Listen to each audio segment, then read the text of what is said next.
Good morning, everybody. Thank you for joining us this morning. We're just going to give everybody about 30 seconds or so to find their registration links, get into the room, and everything else. But hopefully, everyone can hear us okay. Always kind of a useful start point to make sure you can hear us. If you can see Tammin and I, just pop something in the chat box. Tell us where you're joining us from this morning while we just wait for everybody to find their way in. It also means I can test the chat box and make sure it's working. So when you have all of those questions in a while, we can answer them. Great, excellent stuff's coming into chat. So that's all good. Thank you for taking time to join us today. Really good to have you with us. We are going to be talking about being ready for remote working, and Tammin, who's joining me this morning, who will introduce herself in a moment. We were just chatting a moment ago about how critical it is that if you're going on this path to using remote resource, that you are actually ready, because this is a real change in the way that you work. Remote working creates huge opportunities for us, but it's different, and therefore we have to adapt and think about how we make it as robust and as likely to succeed as we possibly can. Tammin is going to be taking you through that this morning. So wherever you are, whether you're considering remote working, whether you're there already, I'm really confident that Tammin is going to give you some really practical tips to make this work effectively in your firms. So let's get cracking. So firstly, anybody that doesn't know me, my name is Will Farnell. I wear a number of different hats. Today, I'm here as co-founder and director of App Advisory Plus. We are a directory platform, educational content platform, helping accountants and bookkeepers choose the right technology, not only for your own firm, but also for the clients that you support as well. I'm a partner at TC Group. My firm, Farnell Clark, joined TC Group back in March, and I work with a number of accountants and bookkeepers in a mentoring capacity, running both group and one-to-one coaching. So plenty to keep me busy. Delighted to have Tamrin with me today. I've known Tamrin for probably 4 or 5 years now, I would think. Tamrin, isn't it? Something like that, I would imagine. And Tamrin's got a huge amount of knowledge and experience in this area of remote working. So delighted that Tamrin's joining us today. Tamrin, do you want to do a quick introduction in terms of who you are? Yes, sure, with pleasure. So, I actually think I have, there we go, more detail on the next slide. So I started my accounting firm in 2007, so which makes me a firm owner for 18 years, but I've been in the profession for 24, as the slide says. And my accounting firm has been 100% remote working from day one, not because I was innovative and forward thinking, but because I was broke and couldn't afford an office. But it has turned out to work in my favor. And then we've been 100% digital since 2017. So all of that combined helped me to open Human Age Resourcing, where I now help other accounting firm owners find top talent and work remotely. And I have 3 years experience now in that capacity, placing really good accounting placements with firms in the UK, and of course trying to make the remote work work. That is me. And that's what we're going to be talking about today. And interestingly, clearly, all of the best firms are founded in 2007, Tamrin, because Clearly. I set my firm up in 2007 as well. So that's a really important fact for everybody today. During session today, we are going to be talking about, well, firstly, does remote working actually work? Tammin will answer that. Um, Assuming that Tammin convinces us that it does, and I'm sure she will, we're going to take you through three components really of how you make remote work actually work. So being practically ready, being contractually and compliance ready, and ultimately being work ready. So that's the structure of the way we're going to take you through the session. Please, please, please do ask questions. You've got Tammin's wisdom and expertise here, so do ask questions as we go through. I'll keep an eye on the Q&A box. We've got a chat box and a Q&A box. So use the chat box for kind of any general comments. If you've got specific questions, pop them in a Q&A, and we'll make sure we pick those up and answer those for you as we go through the session. Um, so are you all set, Tammin? Are we ready to go? We So, are so ready. before Yes. before you answer this question, I think we just need to kind of set the scene a little bit here because um, certainly when I talk to UK firms and we talk about the possibility of remote work, the mind kind of automatically flips to offshoring or outsourcing. And I think it's important to say today that we're not just talking about offshoring and outsourcing, are we? We're talking about the challenges that we face as a profession here in the UK. Resource is tough. It's tough finding good people. We've got a budget tomorrow, and it's probably going to get more expensive again to recruit staff. You talked about the cost of office space and everything else. So there's a whole bunch of stuff that creates challenges in terms of building an in-house workforce. So the point here is that this is about widening the pool, isn't it? So it could be we're in Correct. Norwich, we might recruit somebody in Liverpool Mhm. to work with us. The principles are the same, aren't they? 100%, yes. And it's not just if it's in a different part of the UK, it's also they could live down the road from you, but if they want to work from home and they're a better candidate than the next person, you might still want to be providing them with that option. So it's definitely about opening your options as a firm owner, not just sending the work overseas. Yeah, yeah, absolutely. So just kind of making that point, everybody, that we're not necessarily saying this is just about offshoring. It's just thinking about how can you make remote working work for you. So you put the question on this slide, Tamrin, does remote work actually work? Well, that's more my title. We have to go to the next line to discuss why we're looking at remote work at all, because I Yeah. think that yeah, we've kind of discussed that now, but it is important to talk about why remote work is important. And essentially, it goes down to the fact that the world has changed. It's not operating the way it used to.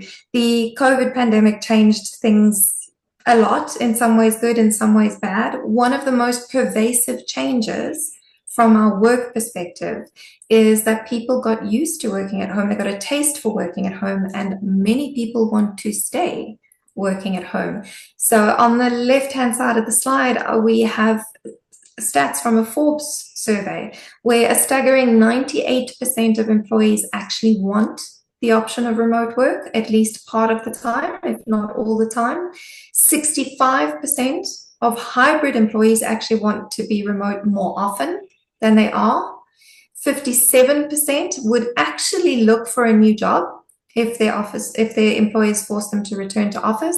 And 71% say that being remote helps their work-life balance, which obviously is an important consideration when you're looking to attract and retain staff. And it becomes even more important when we consider a worldwide talent problem in the accounting profession. We are having a bit of a skills shortage at the moment.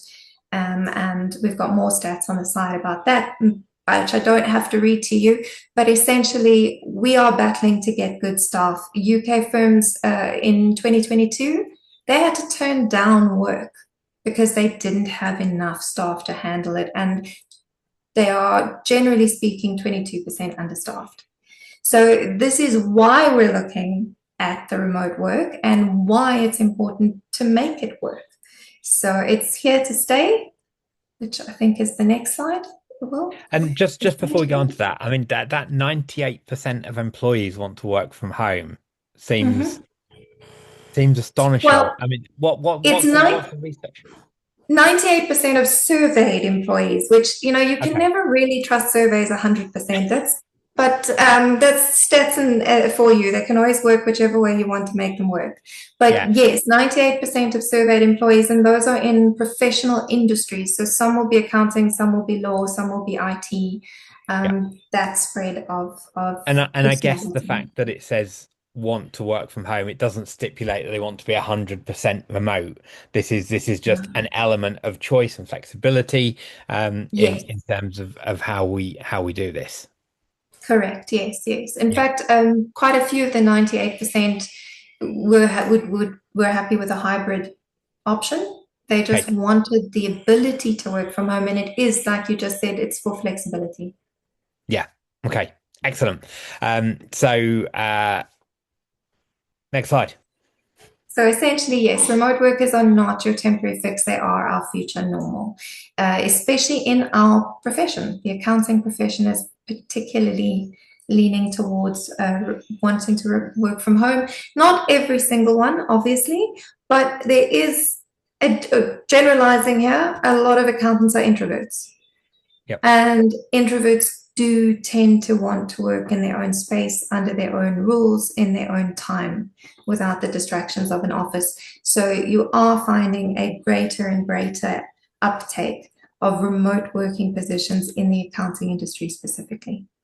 And I mean, if we're going to go on to this, just tell me and I'll shut up. But how do we as employers kind of manage this though? Because there is all of the talk around the fact that we learn by osmosis, we the water cooler moments, and all of these things that I look back to kind of people that I've brought into my firm in the very early days, and sitting in a room where they listened to me talk to a client on the phone, was a really valuable way that they learned because they heard me talking about whatever the question was around should I buy a car for the company or not. So you learn from listening to those kind of conversations, and are we at risk of kind of losing that, and what's the role of employers to try and tackle that?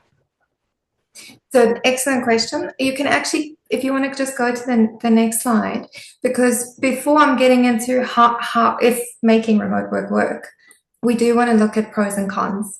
Yeah, And okay, we've only got the pros on the slide right now, I'll but put them both on. actually, There we go. there we go. One of the cons is specifically the fact that young people are actually not getting the mentoring that they need.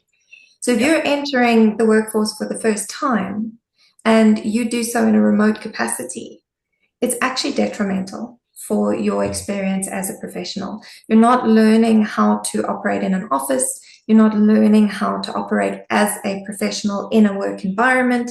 Many of these people coming straight from school, straight from varsity, they've never had any work experience at all. Their only knowledge of how an office works is from watching TV. And Yeah. I'm fairly certain most of us do not want our young interns behaving like American interns, which is what they've been watching. So Yeah. it is definitely one of the cons and one of the challenges that we face, because you do have to set things up, and that is why my biggest well, the next point, but we don't want to go there just yet, is in order for remote work to actually work, and not just for your employees, but for you as the employer, you have to plan it. It Mm. has to be set up in such a way that you've thought through these things. What do I do with a brand new employee? How am I going to do their onboarding? How am I going to do their ongoing training, their skills development, their mentoring? All of those things have to be planned, whereas beforehand they were pretty much done on the fly. Yeah. Okay. So should we go through these pros and cons then, Tamrin? So Well,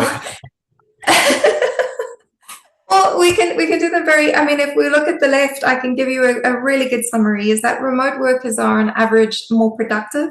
They tend to have better mental health and balance, which means they don't burn out as easily, which in our industry is particularly important. Not on the screen is the fact that in the accounting industry, 99% of surveyed professionals have gone through burnout at least once in their career. So Mm. being able to balance mental health is actually a very big benefit. And of course, it results in them making fewer mistakes. We've got 40% fewer mistakes by Yeah. remote workers because they're not distracted, 41% less absenteeism, the employee turnover reduces, your impact on the environment reduces, and your costs reduce. So all of those Yeah. are fantastic pros, but they do need to be balanced against the other side, which And my first, yeah. no, carry on, Taryn. Sorry, carry on. The first one to point out is that it's not for everyone. We have Yeah. different personalities in the office. And like I said, in general, accountants are introverts and they do like the option to work from home. But even introverts living alone can suffer from isolation. Mm. And that is something that has to be taken into account when you're looking at your staff and you're deciding whether this is something you want to offer, along with the where they are in their work journey and their career development and how much mentoring they're going to need. And then we actually mentioned this right at the beginning in our intro, but most people, when they think remote work, think outsourcing or offshoring, which can Mm. impede your local talent progression and growth. You want to be increasing the skills in your local area. You don't just want to be sending that work overseas just because you can. Yeah. We want to Yeah. be developing the youth and developing the next generation of accountants. So that is definitely a challenge, along with a weakened company culture. And then, exact opposite of the mental health pro is the fact that our overachievers actually battle to draw the line between work and home if they are Yes. working remotely, and they then burn out more easily. So all of these things have to be looked at as a whole before you can just implement a remote work policy and think that it's going to be good for your Yeah. firm. Because the one that jumps out at me is the productivity. And it may just be an aging cynic, and we look at this and we have these uh kind of views and beliefs based on years and years of in office working, I guess, in terms of um how can somebody possibly be almost 40% more productive when they're in an environment that they're not being watched and monitored in the way they would be within an office environment. And surely the distractions of working at home are too big a draw to kind of think, oh, well, I'll just go and take the dog for a walk or whatever. And I guess the Mm. argument is that ability to do those kind of things are some of the things that mean we get better mental health and everything else. But it's like we have to change our perception of what work looks like, perhaps to kind of get that. Because I mean, I I may not be the right person to be thinking about here because I'm not introverted. I'm pretty extroverted and easily distracted and all of the other things. So I'm probably not somebody that's good for being a remote worker. And maybe my own views are kind of distorting my view of the majority of people that might be working in accounting roles. But like we've got to change our mindset here, haven't we? If we're going to buy into this. Yes and no, because you're not wrong. Okay, So, good. so that mindset should, and that's why I say you've got a plan, because you've Yeah. got a plan for a personality such as yours, who Mm, would maybe like to be with people, who's going yeah. to be drawn towards a distraction at home, and that's actually part of the planning process. Is how do I monitor work progress? How do I monitor productivity? Not necessarily hours on a Yeah. screen, Yeah. because I mean, even in an office, I'll be very honest. In my first employment, I worked for a very small business, and it was in commerce, so it was only the one company that I had to look after, and it was Mm, tiny, and that means that I was only really busy 5 days of the month, yeah. truly. Mm. The rest of the month, I played solitaire because I was bored out of my mind. So when you look at a situation like that, I would have been more productive at home, 100%, because I would have Yeah. got my work done and then gone and done my own thing. Yeah. But obviously, an accounting firm is got a much higher workload that has to be processed, and it's Yeah. different. But if you're looking at it in terms of outcomes and how you measure the outcomes, a person can be sitting in an office chair and doing nothing, Yeah. and they can be sitting in a chair at home and doing nothing. So it's Yeah. really about how you're measuring the productivity. And in terms of hours, I think the reason for the productivity jump, the main reason, is the lack of office distractions. So we're Mm. probably in, if we're looking at the statistics here, you're probably looking at hardworking, dedicated employees and their Yeah. productivity jump. Yeah. And the stats, I know that these are old stats, but I think they're still quite relevant, is that a hardworking employee actually only gets 5 hours of work done in an 8 hour day. Yeah. And the reason is because of water cooler moments and Yeah. coffee breaks and smoke Yes. breaks and trips outside and meetings and someone walking past your desk and starting a conversation. And so that's why the productivity jumps. But at the same time, some of those things are really good for mental health and Yeah. connection. Yeah. Mm. Okay. So Got it. Right. All about the planning to get that productivity. pretty much, which is why we're here. Nothing works without proper planning. I mean, whether that's a remote policy or your actual workflow or how you service a client, how you do your quality management, nothing works if you haven't planned it properly. Yeah. And Yeah. that's what remote work comes down to, Okay. 100%. And that's what we're going to look at now. That is it, yes.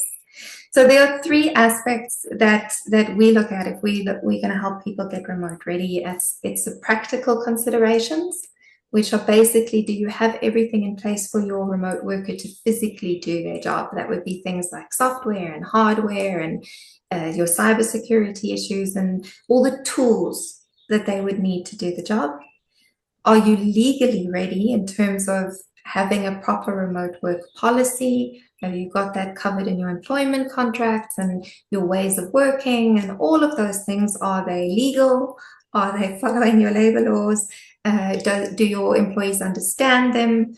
Have you put things in place to make sure that you are aligning with all your government's requirements as well as employment requirements? And then are you productively ready? And that's where I think your questions from the last slide come in is how are you managing your tasks, your time, your workflow? How are you managing calendars? How are you measuring performance? How are you measuring relationships? How are you causing that Yeah. engagement? Yeah. So And of course that's all stuff that we should be focused on, and certainly my work with accountants, even where you have an in-office team, some of those things are often weak. So it's this idea that I think you mentioned it before we came on, Tammin, that some of this is actually about identifying weaknesses in current structures and current approaches, and actually if this stuff isn't working when we've got people sitting in our office where we can watch what they're doing all day, there's no chance it's going to work when we lose that kind of oversight and visibility. So regardless of whether you're looking at remote working, these are things that are fundamentally critical to running a good and successful accounting firm anyway, yes. regardless of where your staff's sitting. Particularly the third column, That's because what I if mean. Yeah. you, yeah, even if you're not interested in remote work at all, you will improve your firm's productivity and profitability if you just review that last Yeah. column. Yeah. So it's definitely something that's worth taking the time to think through and plan for sure. Yeah. Absolutely. So shall we start with practically ready? Yes. So especially, I think this is where you're going to come in a lot here, Will, with app advisory, because this is where the software and tools are important. And I know my first the point there is access. So how is a remote worker going to access the things they need for their work? And we've got the option of being in the cloud or using a remote server. I think these days cloud is becoming a no-brainer with MTD looming. Um, I personally am very surprised at how many firms are not in the cloud yet with Yeah, all it's the massive. It's massive. I mean, I talk about this regularly, and I still believe we're at 20 to 30% tops adoption of basic cloud accounting technology in the UK market, which is astonishing given we started doing it in 2009, so 16 years ago. And people talk about AI at the moment and what AI is going to do. And my challenge back is always, well, we've got firms that are not even using bank feeds, and they're not using data capture tools. So do we really believe that they're going to flick a switch and all start using artificial intelligence? I just can't see it. So anyway, I digress. Carry on, Tammin. No, well, I think that's my point is pretty much the same. You can set up a remote setup with a server. I mean, when I registered Farsight and started running an account, okay, well, it was only me in the beginning, so that was easy. Remote Yeah, office by yourself is easy, but when I started adding staff members, we literally had to use Dropbox to send mm, legacy software backups back and forth between each other and clients. And then you have to be so strict about your timing because you want to open the correct backup and you want to know did this person work in the backup, or am I implementing the wrong backup? It was interesting, to say the mm, least. The remote yeah, servers are better than that because at least you're all working off the same core version of yeah, the software. But I think from my own personal experience, and I know that you definitely carry this torch, that the cloud software is just unrivaled in yeah, terms of yes, ease of use and how it speeds up everything for a firm is yes. just amazing. Yeah. And as we move towards kind of that ability to utilize the cloud for hosting our tech infrastructure.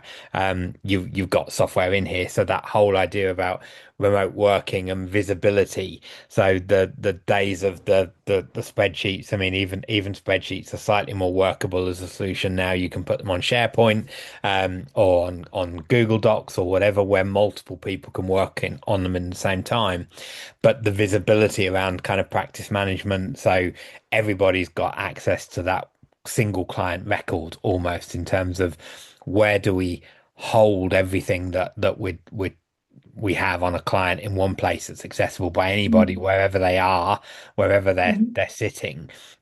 It's this technology that's enabled the viability of remote working, clearly.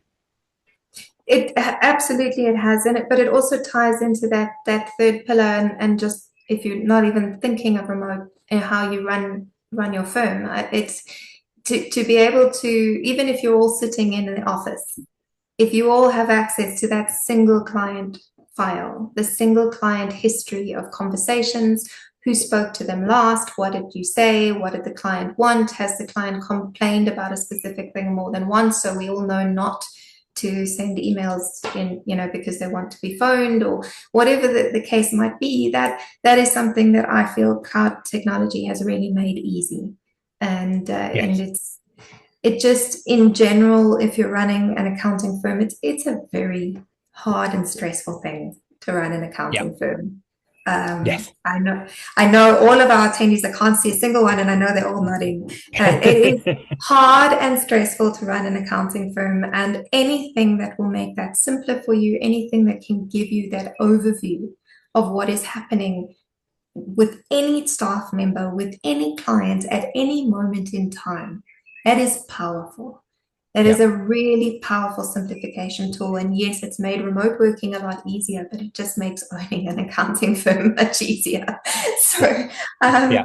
definitely a proponent for cloud and for using multiple apps and tools and the different types of softwares to create your own environment, your own digital ecosystem that works for your firm. I think Yeah. it's very, very powerful as an accounting owner. Yeah. Excellent.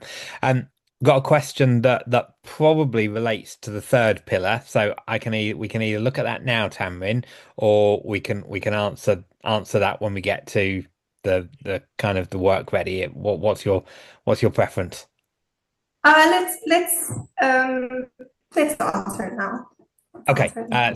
so it said I like to trend towards building employee autonomy, which requires some removal, reduction of control, e.g., measure and process activity less. And remote work is a enabler of that autonomy. So, what do you think some red lines are for this autonomy, e.g., regulatory requirements, and how can the risk be managed when employees are completely remote? So, I guess the question here is around we like giving employees more autonomy. Um, but where are the risks associated with that? What are the things that we need to do to kind of manage that autonomy, I guess, isn't being abused? So hopefully, Philip, I've kind of paraphrased that in the way that you wanted the question asked. So what's our process of balancing greater autonomy with ensuring that that isn't abused when people are invisible in terms of they're not sitting in the office. Yeah, I think again, I think this is something that can be implemented in an office as well, because one of the greatest causes of employee unhappiness in an office is micromanagement, which is someone looking over their shoulder.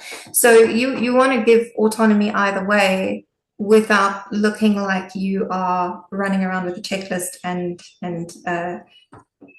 managing them on a micro basis. So I think from that perspective, you want to have planned out for your staff and for your clients your outcomes. You need to have specific outcomes for your work, and those in our profession, they are very much tied to deadlines. So and when it comes to giving staff autonomy, I think it's from your own perspective as a manager. You need to know at what point do you want your staff to let you know something is finished, so that there is still time for review and for mistakes to be corrected long before your deadline is looming. So it's very much a question of managing a workflow rather than managing the employee directly. What is the flow? What is the timing of that workflow? And then at what point along that line is your employee supposed to be letting you know something's done, or are you supposed to be checking in to see something is done? I think having that big picture helps to provide autonomy in between, but you Mm. both actually feel that there's guidelines in place, there's safety guards in case Yeah. something goes wrong. And that's how I feel you would manage your risk from a work perspective. Right in pillar one, we have the mention of cybersecurity and protocols and insurance, because when it comes to remote work specifically, you do have a new risk for your firm in terms of the fact that your remote workers are now sitting outside of your office, and you're not necessarily controlling their internet connection, you're not controlling their equipment, you're not controlling who accesses the room in which that equipment is kept. And all of these things are things we actually do need to bear in mind as firm owners who are letting people work from home. Generally speaking, I would say accountants are not well versed in cybersecurity. A lot of Yeah. firm owners are, because we need to be, but your employees don't think about the fact that there are actually people out there trying to get into their computer, because accounting firms specifically have access to a wealth of personal and financial information. We are wonderful targets for cyber criminals. They can get Mm. far more from us than they can from a big bank. We, generally speaking, your small accounting firm does not have the security protocols they need. You have Mm. not trained your staff the way you should. And I mean, when we're talking about in an office, we are prime targets for cyber criminals. That becomes even weaker now if someone's sitting at home. So it's also about understanding the risk in terms of cybersecurity, in terms of privacy, in terms of sharing, and making sure that you've got those protocols in place in your documents with your staff, that you've given them training on what they should and shouldn't do in those Yeah. environments. I mean, just as an example, the Farside staff know very clearly that they are not supposed to access free Wi-Fi anywhere. So if they're going to go work at a coffee shop or they're going to go work at a virtual office, they have to use their Wi-Fi that we pay for that is password protected. And we know that the password is 30 digits long and horrendous and probably had to be memorized somewhere in a book, because that's that you don't want your to be, what's the word I'm looking for? You don't want to be putting your clients at risk just to Mm. make your staff have a better day. You've got to measure both of those things. Yeah. Um, follow on question from this, and it's a really interesting one. I've seen research that just less than a third of Gen Z workers have an aspiration to manage others. I'm concerned remote working will encourage I'm concerned remote working will encourage such workers to create portfolio careers and avoid progression to management. The questions are: have you seen anything around that kind of research, and what impact might remote working have on this generation that has aspirations to manage? And I think I know the answer here is that it's almost remote working doesn't remove that opportunity for management. It's just a different type of management, isn't it? In terms of managing in a remote environment. The portfolio career I think is really interesting because I think we're at risk of that anyway, because Yes. people, if they're not in an environment, they haven't got to be there between 9 and 5. If Mm. remote working comes with flexibility in terms of, well, it kind of doesn't matter when you do the work, you can do it any hours you want as long as work gets done. There's a risk that we're creating opportunity for people to say, actually, I'm going to go and do something over here in the time that I'm not working for my employer. What's your thoughts on all of that, Tammin? Sorry, there's a Yeah. lot there. No, that's it's well, it's linked, and it's a very good question. So I think it's well, there's layers to that because that is one of the cons that we mentioned earlier, was this idea of career progression and mentoring and helping a young accountant to decide, do they want to go up the ladder, do they want to specialize, what do they want to do. And that sort of thing is much easier in an office because you're meeting with your team day to day, you're seeing their personalities, you're experiencing you can watch them react to specific types of work or specific clients in real time, which has a big impact as a manager in deciding who you're going to groom, who you're going to mentor, who you need to have a quiet chat with because they're not getting on with their colleagues, that sort of thing. So yes, remote work's going to impact that. And I think now when you've got, it's interesting, I don't know that research, but I can believe that Gen Zs are not aspiring to management. They're a very interesting generation. It was a completely different approach to work in the Gen Z mindset. And it's not necessarily a bad one. It is challenging for particularly for the most of us who are currently running firms as Gen X or millennial. Very different mindset, and we do battle to fit the Gen Z into our current work models. And I think the only real answer is that we have to slowly change the work model, because they are the next generation. And if we want our firms to last, we're going to have to fit them in somehow, Yeah. which is a long-winded non-answer, really. But also, I think under my third pillar there, I have relationship management. So one of the challenges of remote work is building a company culture and doing things like team building and increasing engagement and that sense of community, which those things make a very powerful business. If your team actually feels like a team, if they're rallied behind your vision and they believe in your values and they care about the company, they care about the culture, you have an unrivaled accounting firm. They are going to provide amazing service to your clients. So that's something you'll aim for. That's much harder to build in a remote environment. It's very, very difficult to build in a remote environment. And that's also going to affect the Gen Z, because I think what we have to think of as well is there's a lot of youngsters who come into an office who have aspirations for management who shouldn't be managers. There's a lot of youngsters who come into an office who never had aspirations of management, and actually they'll be amazing leaders. And that's been going on for generations. That's not just the Gen Zs, where it's the job of the current leadership to recognize good leaders of the future and groom them into that position and help them to see why they would make a good leader, why they would make a good manager, or why they would make a bad manager, and what they need to improve on, what they need to work on. And none of that can be done without a good relationship.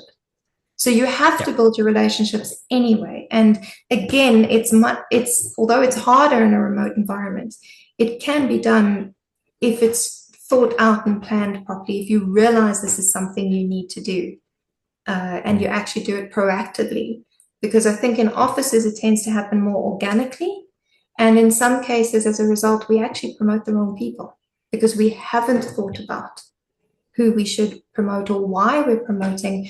I mean, I see it a lot actually. A lot of accountants are brilliant accountants, and because they're good at the accounting, they get promoted. And they're going to take the promotion because it comes with more money. So no one's going to turn it down. But they're good accountants, they're not good managers. It's an entirely different skill set. And And I think not always good client managers either. So exactly, yes. it's not just it's about not just team, it's about managing those client relationships as well. And they might be great accountants, but aren't able Mm. to have the kind of conversations we should be having. Yes, and we're not comfortable with them, or bad with people. Some of us are just outright bad with people. We went into accounting because we like numbers. We didn't want to be people facing, that's then Yeah. you would have gone into hospitality. So I think that's something we need to also take into account when we're looking at our future generations or our succession planning, and Yeah. not just rewarding someone because of their title. You keep, if someone's a happy as an accountant, is a happy as a senior bookkeeper, if they're a brilliant senior bookkeeper and they don't actually have aspirations to change, you Hmm. can actually still reward them according to the value they're bringing to your business without giving them the title of a manager. And the Yeah. same way, you can go find someone who does have leadership ability and does have that skill and drive, and an amazing ability to deal with clients and staff and workflows and all these things, and put them in a position of management. And I think that's why I say I think it's about building a new way of working, which our old mindsets battle with. We, Yes. we, we used to hierarchies. We understand a hierarchy. This is a far more, I don't know, Venn diagram way of building, and Yeah. it's not easy, and it requires planning. Yeah. Okay. So we've jumped around a little bit here in terms of legally ready. What's the key there, Tamron? So I think it's again, that's just, this is very much a tick box exercise. You Yeah. just want to make sure that you haven't just said to people, yes, sure, work from home. Here's a laptop, off you go.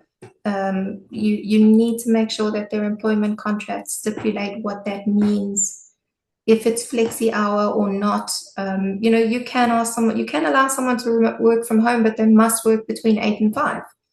That's still remote working. It's just not flexible remote working. They're Yeah. different things. So it's just about making sure that you have made your requirements very clear in your employment contracts, and that you've checked your requirements, your personal preferences against your labor law, and made sure that they are compliant, so that you're not going to get yourself into trouble at some point in time. And not just labor law, but your company law, your general law. Are you actually making sure that everything you're allowing your staff member to do is not going to get your firm in trouble down the line? Yeah. Is So really. it's about clarifying expectations, isn't it? In terms of Mm. this is yes, you can work remotely, but these are the terms under which you're working remotely. These are the expectations. These are things that you must do in the same way that there will be expectations when you're in the office. And I think the culture bit comes into this as well, isn't it? Because the culture bit's kind of the unwritten rules. So how does our culture extend into that remote working? as well. Yes. Yes. So, Yes. so we've got the tech, we've got the equipment, we've got the security, we've ticked the boxes in terms of making sure that everyone understands what the expectations of them are from a contractual point of view, and then it's the bit we've kind of touched on, which is probably the hardest bit. I think box one and two are largely we need a checklist and we need to be able to tick them off and say yes, we've done that, we've done that, we've done that. The third bit, which we've talked a bit about anyway, is the key, isn't it? Really, this is where you can have all the contracts in place, you can have all the software in place. You get this bit wrong, this is where it could all fall over. I know they're all important, but is that a fair view there, Tamron? Yes. Sorry, my internet froze for a second and I got bits of that, but I think what you said is this is the most difficult section and the most important. Yes, that's it. Okay. So good old remote connections. See, there's a Yeah, challenge for you.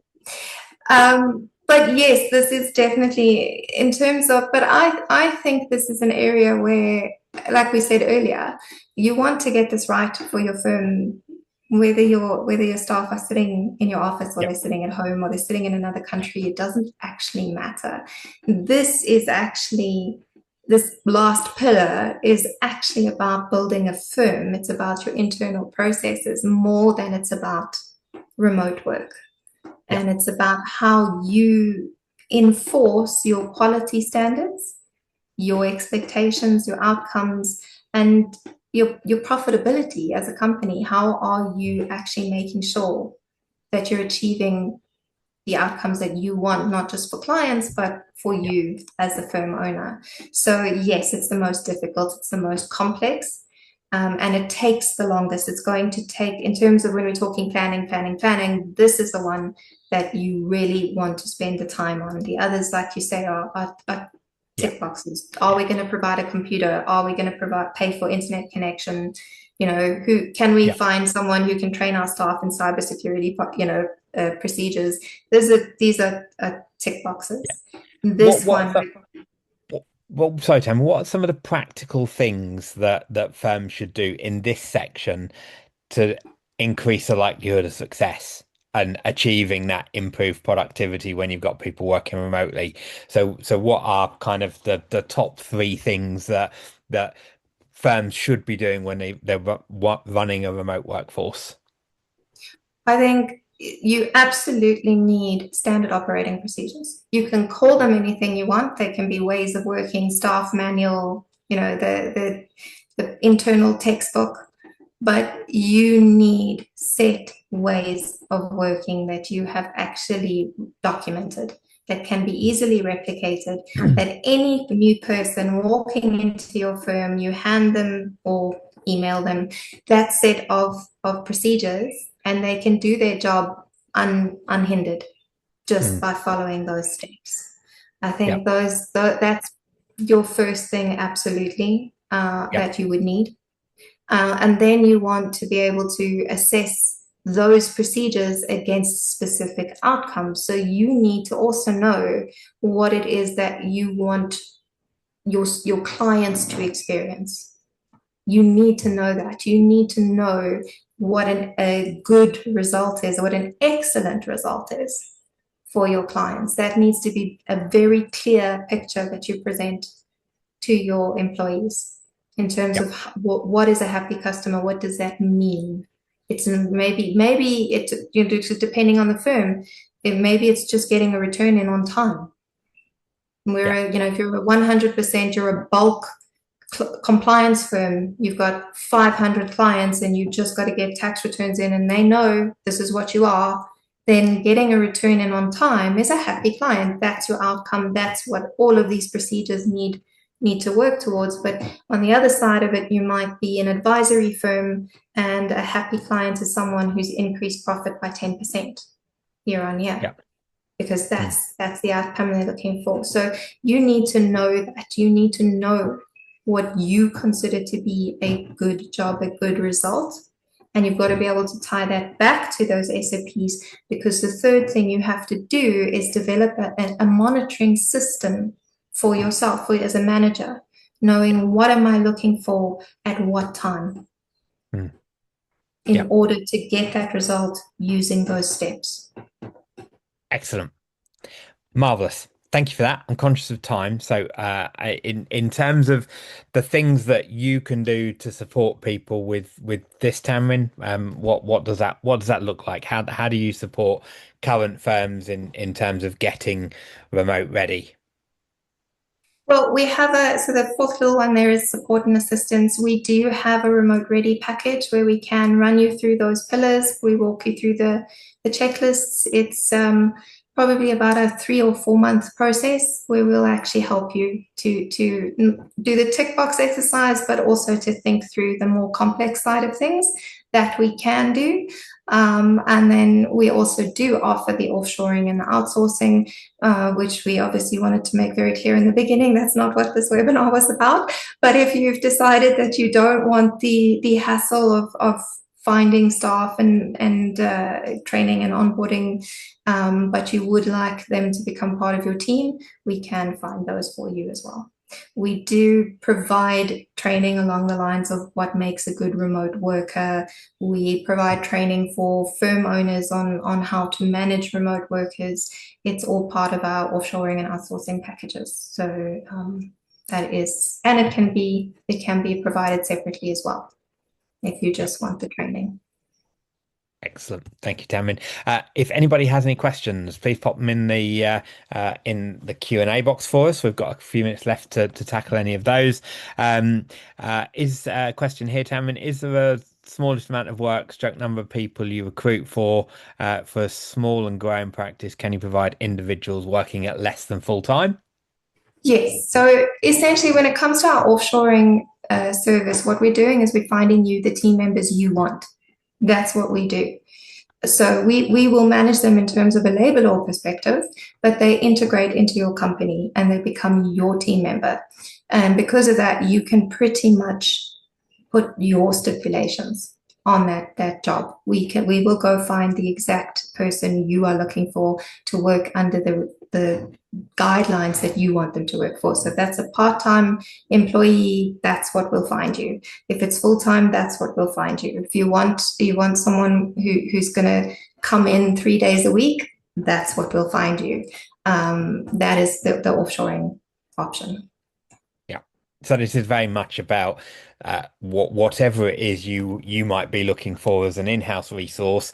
This is an alternative to somebody to deliver the same outcomes and the same outputs, because that's what we should be focusing on here. So regardless of whether that's somebody sitting in your office or somebody sitting in the UK or in South Africa, um, uh, the principle here is that it shouldn't matter.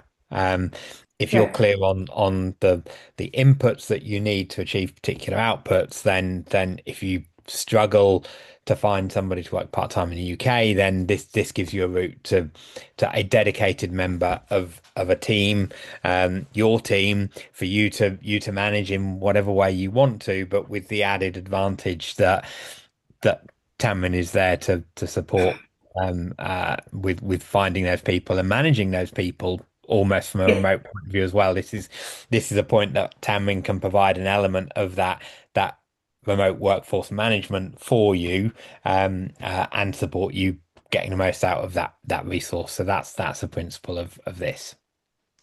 Correct. Yes, you said that way better than I did. Thank you. Oh, thank you, Cameron. Does anybody else have any more questions for us?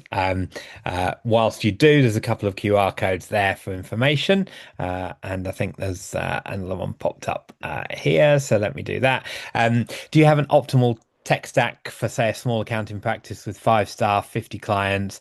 Ones I've heard: Ignition for client onboarding engagement, Carbon for practice management, Workflow Zero. I can answer this one, but you'll have a view on this as well, Tamrin. So Ross, this is stuff that I talk about all the time.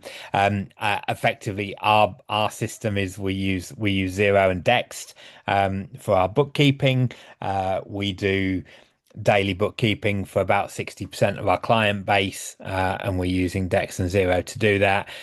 We do use Ignition for client onboarding, for billing within our practice, and we use Carbon for practice management. So pretty much what you've suggested there is what I would suggest. Uh, the carbon is very scalable. I work with lots of smaller firms that are using Engager for practice management, that tends to do much more at a less focus level. So Engager, for example, will do proposals, but it won't do proposals as in depth as Ignition would, for example.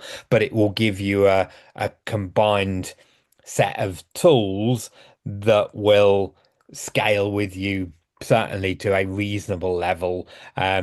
We've gone through various practice management solutions, from building our own to using Center to move into to Carbon, and Carbon just scales nicely with us. So that and our whole practice is run by Carbon now effectively. So happy to connect with me on LinkedIn and drop me a message. Happy to chat about that if there's things we can do to help with that. Any comments on that, Tamrin? I mean, you're predominantly a QuickBooks practice in South Africa, aren't you? Yes, yes, I'm a QuickBooks fan. So we use Dext and QuickBooks Online. We do work with Zero, but not rather sadly, let's put it that way. I just love my QuickBooks, but I think that's a matter of preference in terms of maybe history and what you're used to. Um, and in South Africa, QuickBooks works particularly well. So we use Dext and QuickBooks. I actually, we actually manage our entire practice in Asana, which is not a Okay. practice management Yeah. tool at all. But it's It's a a workflow tool and a project management tool, isn't it? Yeah. correct, yes. And what I've done is I've just set up every client as a project in Yeah. Asana. So, we use the project brief to give the background, and the contact details. And we've got there's I think a notes page in Asana where Yeah. we just update, what's happening with the client and that sort of thing. So for us, that works really well. We're a small team. I've got a very small practice. We're also only 5 people. Yeah. In total. So for us, that works perfectly. Whether it's scalable is another question. I think I Yeah. have experienced Carbon, and I know Carbon definitely in terms of scaling. If you're wanting to grow, if you're wanting to get bigger, then Mm. Carbon is definitely a good It grows option. with you. Yeah. Yeah. Excellent. Uh, no other questions at the moment. So with that being the case, I'll start to wrap up. So firstly, thank you to everybody for joining us. Hope this has been useful. Tammin would very happily, I'm sure, pick up a conversation with anybody if you have any follow-up questions, even if you just want to ask some more questions about how this works practically. Tammin, we're very happy to do that. So do connect with Tammin on LinkedIn. Tammin, thank you for joining us and sharing your expertise and pulling this together for us. Always good to chat. So thank you all very much. Enjoy the rest of your Tuesday, and we hope to see you on another webinar in due course. But thank you all for joining us, and thanks again, Tamrin. We will see you all soon. Thanks very much indeed. Take care, everybody. Thanks, Will. Bye.